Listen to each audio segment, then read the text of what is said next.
Hi guys, today I'm going to share with you all my recipe for Massala Carallie or Carallie Talkari.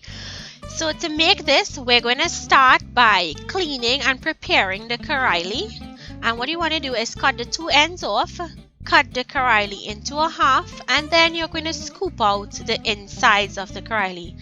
That is the seed, and I do not use the seed, I just discard that. So we're going to clean all of the Carallie, and once it's cleaned, we'll move ahead onto slicing it up very thin. Now I prefer slicing it very thin rather than bigger.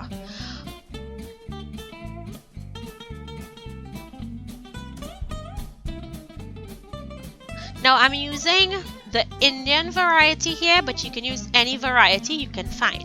One slice, we're going to salt some hot water, and you want the water to be boiling hot, and put in that Carallie. We want to blanch the Carallie, which is going to help take away some of the bitter taste from the Carallie. Once blanched, just for about 5 minutes, drain and set aside. Next, you're going to put up a pot on your stove on medium heat. I'm going in with some chili infused coconut oil from CGA Limited, and a special thank you to CGA Limited for sponsoring this episode. When the oil is hot, go in with some methi seeds. Toast the methi seeds until they are very dark in color. Next, go in with some chopped onions, chopped hot peppers, and chopped pimento peppers. Saute until the onions are translucent. Now the hot peppers are optional for this. If you want it, you can omit them.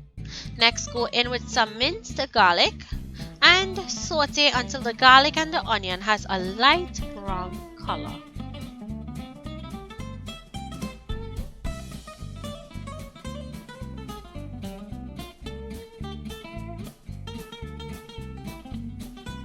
Once it has this beautiful brown color, add in the steamed or blanched Carallie. And next we're going to go in with some brown sugar to taste.